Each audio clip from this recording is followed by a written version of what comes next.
মঞ্চতে পুৰণি প্ৰেম জাগি উঠিল জুবিন আঙুৰলতাৰ। আঙুৰলতাক এক্স গাৰ্লফ্ৰেণ্ড বুলি চিনাকি দিলে জুবিন গাৰ্গে।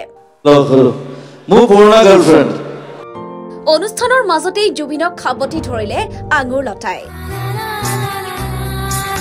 দৰ্শকৰ সন্মুখত আঙুৰলতালৈ অভিমানী চাৱনী জুবিনৰ। আঙুৰলতাক বিয়াৰ আগৰ কথা ৰোমন্থন কৰিবলৈও ক'লে জুবিনে। বিয়াৰ আগৰ কথাবিলাক ৰোমন্থন কৰি ইমান ভাল লাগে ন। জুবিনৰ প্ৰেমত পাগল আছিল আঙুৰলতা।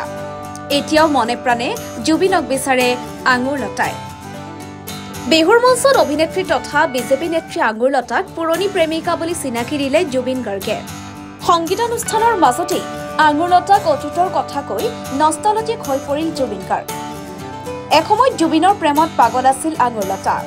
দৰ্শকৰ সন্মুখতেই বিয়াৰ আগৰ কথা ৰোমন্থন কৰিবলৈ ক'লে জুবিনে। আঙুৰলতাই মাইকত চিঞৰি চিঞৰি ক'লে, জুবিন দা আই লাভ ইউ। জুবিন দা আই লাভ ইউ।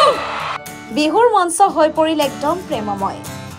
স্মৃতি ৰোমন্থন কৰি দুয়ো পালেগৈ অতীত। এসময়ত জুবিনৰ প্ৰেমিকা আছিল আঙুৰলতা ডেকা। ৰাজনীতিৰ বাবে এতিয়া লগ নোহোৱা হ'ল দুয়ো। মাইক লৈ আঙুৰলতাই ক'লে যে বিয়াৰ আগৰ কথা মনত পেলাই বহুত ভাল লাগে। জুবিন গাৰ্গক প্ৰশংসাৰেও উপচালে আঙুৰলতাই। জুবিন দা আমাৰ দলবেলা ভাষাত এক পিছে না আছিল না আছে না ভৱিষ্যতে কেতিয়াবা আহিব। জুবিন দা নম্বৰ 1। জুবিন দা অসমত এক পিছে বুলি কৈ জুবিন দা নম্বৰ 1 ধনী আঙুৰলতাৰ। জুবিনৰ লগত অভিনয় কৰাৰ ইচ্ছাও প্ৰকাশ কৰিলে আঙুৰলতা ডেকাই। ৰাজনীতিত জড়িত হোৱাৰ পৰা সময় উলিয়াব নোৱাৰা হ'ল আঙুৰলতাই। ব্যস্ততাৰ বাবে বহু বছৰ পিছত মঞ্চত লগ পাই অলপ ধেমালি কৰিলে তেওঁলোকে। জুবিনৰ অনুষ্ঠান মানে যেন এতিয়া বিতৰ্ক। জুবিনৰ প্ৰায় অনুষ্ঠানতেই যিকোনো ধৰণৰ কাণ্ড সংঘটিত হোৱাটো স্বাভাৱিক কথা হৈ পৰিছে। কিছুদিন পূৰ্বে সত্ৰাধিকাৰক অপমান কৰি বিতৰ্কত সোমাই পৰিছিল জুবিন। সত্ৰাধিকাৰক প্ৰভু ঈশ্বৰ সম্বোধন কৰা কথাত আপত্তি দৰ্শাই বিস্ফোৰক মন্তব্য কৰিছিল জুবিনে।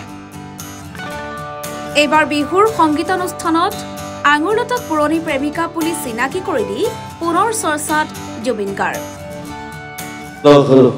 মোৰ পুৰণা গাৰ্লফ্ৰেণ্ড, মোৰ গান ভাল পায়, মোক ভাল পায়, ভাল পায়। দাদাৰ বিয়াৰ পিছত কিজানি 2003 মানত গৰ্ডন ফিল্ডত নলবাৰীত তেতিয়া আপুনি বিয়াৰ পিছতে প্ৰগ্ৰেম কৰিছিলে। সেইখন প্ৰগ্ৰেমত আছিল আৰু ইমান বছৰৰ পিছত এইখন মঞ্চত আকৌ এনেকে পাইছো। কিমান সৌভাগ্য। বিয়াৰ আগৰ কথাবিলাক ক, পিছৰ কথাবিলাক বিয়াৰ আগৰ কথাবিলাক ৰোমন্থন কৰি ইমান ভাল লাগে ন দাদা। বহুতবাৰ চেষ্টা কৰিলো কিন্তু মিলাব পৰা নাই।